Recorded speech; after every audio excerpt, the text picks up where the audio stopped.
Κάθε φορά που λες θα τους μαυρίσω, και ξέρω ότι το λες, το έχουμε πει τουλάχιστον μια φορά στη ζωή μας όλοι μας, χρησιμοποιείς μια φράση που γεννήθηκε όταν οι Έλληνες ψήφισαν ακόμα με μολυβένιες μπαλίτσες. Ναι, καλά άκουσες. Μολυβένιες μπαλίτσες. Κάτι σαν παιχνίδι ένα πράγμα. Γιατί χαρτί δεν υπήρχε. Δηλαδή, η πιο αγαπημένη σου πολιτική απειλή είναι ένα πολύθωμα του 19ου αιώνα. Βάλε καφέ και κάτσε να στα πω. 1864. Η Ελλάδα μόλις απέκτησε νέο σύνταγμα. Καθολικό ανδρικό προνόμιο, το εκλογικό δικαίωμα. Πολύ προοδευτικοί εμείς οι Έλληνες, και μπράβο μας. Ένα μικρό πρόβλημα όμως.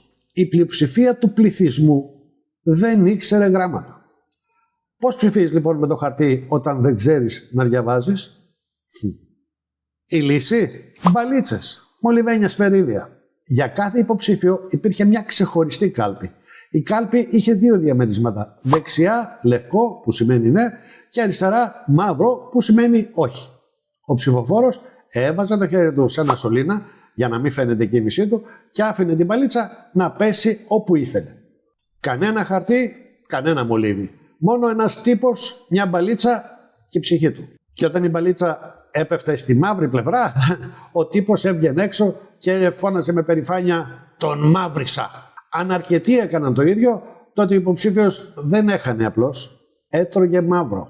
Πολιτικός θάνατος δηλαδή. Τελεία. Και εδώ είναι που γίνεται ενδιαφέρον.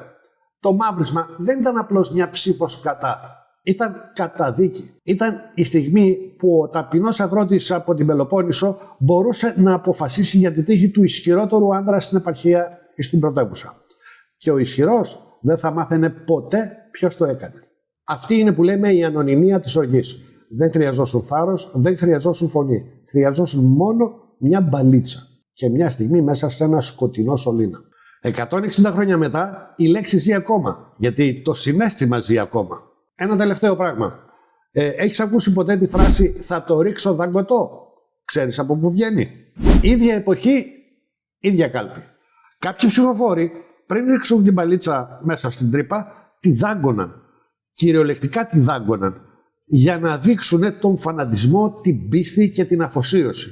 Και όταν μετρούσαν τα αποτελέσματα και έβρισκαν σφαιρίδια με σημάδια από δόντια, τότε αυτή η ψήφος ήξεραν ότι ήταν με πάθος. Δηλαδή, η πιο ενθουσιώδης έκφραση εκλογικής υποστήριξης στην ελληνική γλώσσα προέρχεται κυριολεκτικά από το να δαγκώσεις το μέταλλο. Είπαμε, εμείς οι Έλληνες είμαστε ιδιαίτερος λαός. Λοιπόν, την επόμενη φορά που θα πεις θα τους μαυρίσω, και θα το πεις, γιατί έτσι είμαστε φτιαγμένοι εμείς οι Έλληνες, θυμήσου ότι μιλάς ακριβώς όπως μιλούσε ένας χωρικός το 1880 με μια μολυβένια μπαλίτσα στο χέρι. Τίποτα δεν έχει αλλάξει. Μόνο η μπαλίτσα. Αν σου άρεσε αυτό, και ξέρω ότι σου άρεσε, η ελληνική γλώσσα κρύβει κι άλλες δεκάδες τέτοιες ιστορίες που δεν ξέρεις ότι τις ξέρεις. Πες μου στα σχόλια ποια άλλη φράση ή λέξη θέλεις να ξεσκεπάσω την επόμενη φορά. Και αν κάποιος φίλος σου λέει μαύρισμα χωρίς να ξέρει τι σημαίνει, τότε στείλ του αυτό το βίντεο. Γιατί η γνώση τιμωρεί. Τα λέμε στο επόμενο.